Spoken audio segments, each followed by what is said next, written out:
Well, welcome back into the cottage garden here in the Mid-Norfolk farm garden, and today we're going to be taking the opportunity of showing you some of the early snowdrops that are starting to come through. Now I know what you're thinking, January, pushing the boundaries a bit really, isn't he, even in southern England looking at snowdrops, but look at these, they are still starting to come through even in the first week in January, and we've had these on this area under the beeches in the dell for probably about 3 or 4 weeks now, and they're just starting to show some colour.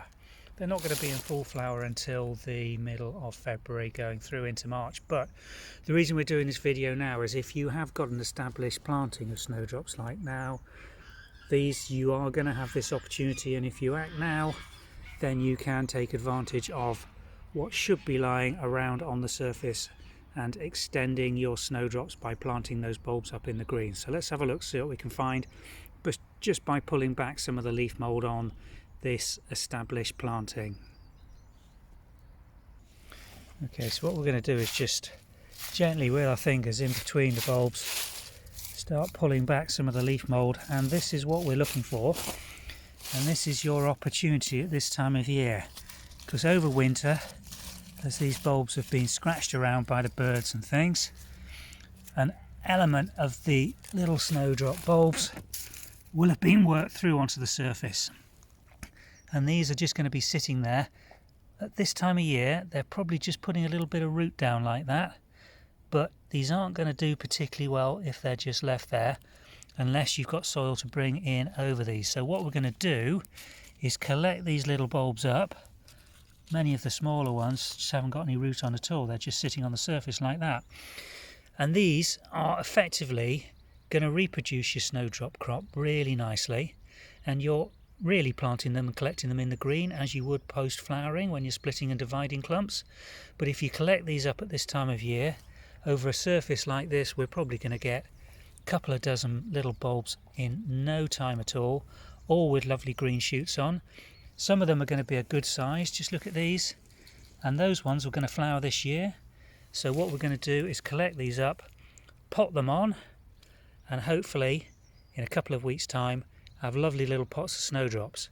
So let's go around collecting some of these and then we'll show you them potted up. It always surprises me just how many of these do end up on the surface, but when you look at clumps like this you start to appreciate just how easily they can be scratched up by birds. Anybody that keeps chickens will be familiar with the chicken's habit of scratching away and then feasting on the little bugs that come to the surface.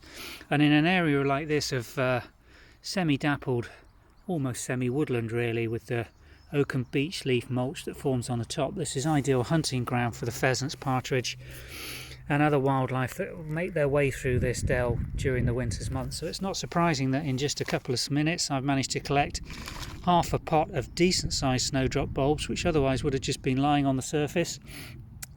And I'm still just looking here, looking around, there's more to pick over. There's another couple of dozen I'm going to make my way to, but let's go and pot these on and show you what we'll get out of just a couple of minutes scavenging in this bed of snowdrops. I'm not the only one that's been scavenging. She's happy, found a sugar beet that I've chucked over the hedge here when I've taken it off them after one of their walks. And so much for dieting Poppy this afternoon. So let's get back to the snowdrops. Right, so I'm back at my garden potting bench, the outside vegetable garden. I've got some little 4-inch pots and some ordinary just garden soil here. If you've got garden compost from a compost heap, that's ideal. If you've got no soil, no garden natural compost, then a bag of potting compost is going to be just as good. And these little bulbs, just look at this crop that we've got here, absolutely cracking. Good sized bulbs. So I'm just going to pop into the compost, try and plant them quite densely because I want this to be a lovely clump for planting out later in the season. And we're just trying to, where they have got established roots, not compacting them down too tightly onto the root base to allow those roots to continue to grow. And I'm probably going to get maybe 10 to 15, ideally upwards of 20 into each of these pots. And these are good sized bulbs. These aren't little seedlings that have just seeded on the surface. These have probably been growing for 2 or 3 years in most cases, and these should put some flower up this season. So you're actually potting these for flower this year, as well as being able to pot out a new planting of snowdrops in the green after they finish flowering. So let's just gradually introduce some fine soil onto the top of these. The idea is to not cover up the green shoots. It's quite difficult with some of them because they've been growing on their sides. It would do them no harm at all to be planted on their sides if you really can't get them upright. But you want to give them a week or so of growing away just covered with the soil like that. So I'm not going to put any more soil on at this time. What I'll do is let those grow away and straighten up over the course of a week to 10 days, and then we'll come back in and introduce a little bit more soil just to make sure that we've covered all the bulbs nicely.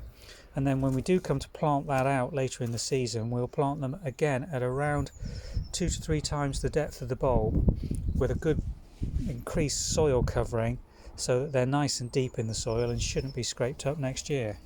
So now I've just got to crack on and plant all these up. I'm probably going to get 2 or 3 little pots, each with 15 to 20 snowdrops in, which should be lovely and give us a lovely display early in spring.